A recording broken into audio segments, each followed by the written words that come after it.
Salut tout le monde, j'espère que vous allez bien. Bienvenue pour cette 41e partie du défi, un livre par semaine pendant 52 semaines. Cette semaine, on change un petit peu de registre puisque je me suis attaqué à un livre d'histoire et un livre d'un YouTuber qui s'appelle Nota Bene, de son vrai nom Benjamin Briot, et le livre c'est Les pires batailles de l'histoire. Juste un truc avant de commencer. Les pires batailles de l'histoire, c'est quoi? On parle tout simplement des batailles les plus gros fails en fait de l'histoire, les batailles les plus absurdes, les batailles les plus drôles, les batailles avec des erreurs de commandement, des erreurs de trajectoire, des erreurs de direction.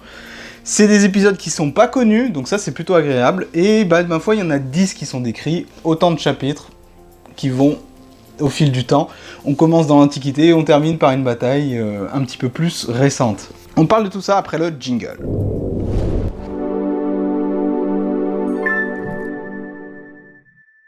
Merci de ton soutien. C'est vrai que je soutiens le travail de Benjamin Briot parce que il décide de vulgariser l'histoire. C'est un passionné d'histoire, c'est également un gros gamer comme moi en fait, et il décide de vulgariser l'histoire pour la rendre plus accessible. Sa passion étant l'histoire, il peut faire des vidéos sur la vie des pigeons au Moyen-Âge par exemple. Je mettrai le lien de sa chaîne en description, Nota Bene, c'est quelqu'un de très connu si jamais vous connaissez pas. Donc voilà, il rédige un livre à propos de l'histoire.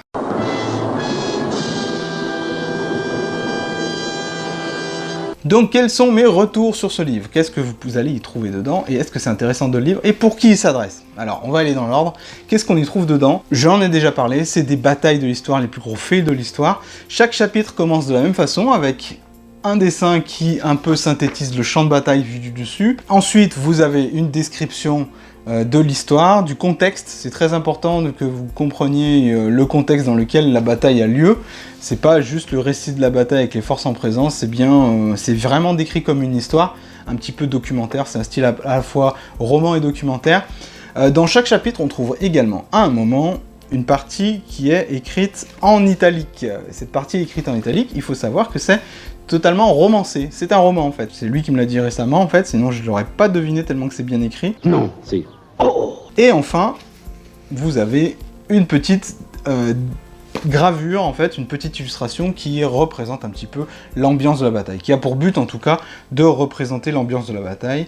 Et enfin, à la fin de chaque chapitre, juste avant de passer au prochain, vous avez une partie qui s'appelle « Pendant ce temps-là dans le monde ». Alors, qu'est-ce que j'ai pensé de chaque partie? Tout simplement, la mise en contexte. Au début de chaque chapitre, tout simplement, il dit un petit peu le contexte dans lequel se situe cette bataille, pourquoi il y a eu une guerre, pourquoi cette bataille a lieu, bref, on sait le pourquoi, on sait le comment, et ça, c'est pas plus mal du tout, ça aide à se situer un petit peu, même si c'est des batailles qu'on ne connaît pas encore du tout, et je vous garantis que sur les 10, vous n'allez pas en connaître beaucoup, peut-être une, et encore.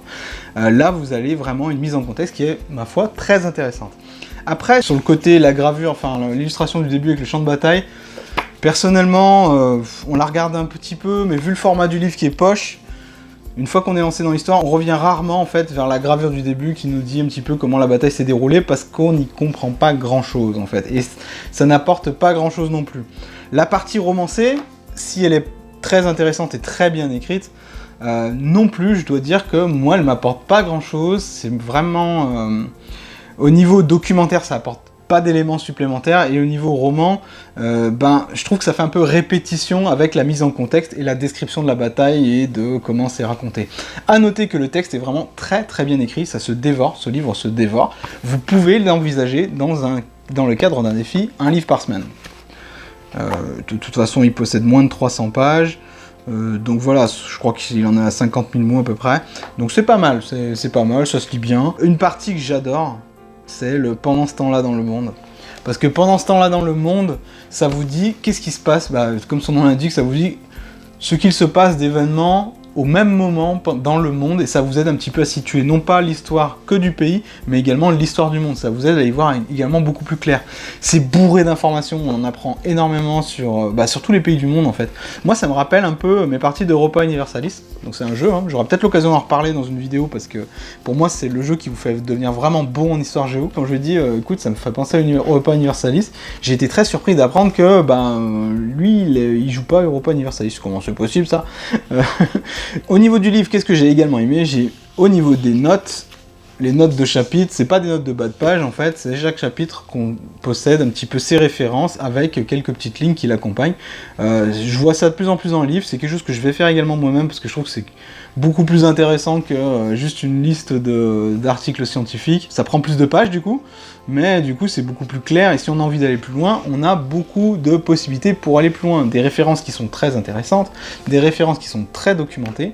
Ma foi, ce livre est une agréable surprise, une agréable découverte. Je pensais pas vraiment le lire, mais quand j'ai su qu'il venait dans ma ville pour présenter son nouveau documentaire sur le rapport entre les jeux vidéo et l'histoire, ma foi, j'ai sauté sur l'occasion, j'en ai profité pour acheter son livre. Voilà, j'espère que cette petite chronique vous a plu. La semaine prochaine, il est temps de passer à quelque chose de beaucoup plus gros. Quelque chose que je remets à plus tard depuis quelques semaines déjà, parce que c'est un livre qui est beaucoup moins facile à lire, parce qu'il est beaucoup plus gros, beaucoup plus compact.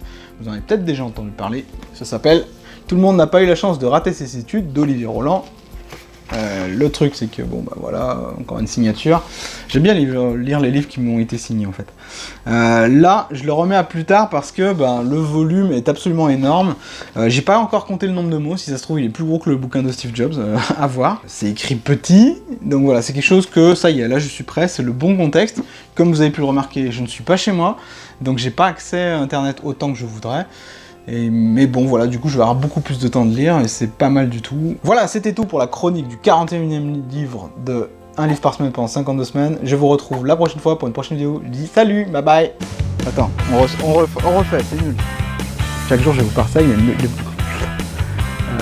c'est nul ce que je dis.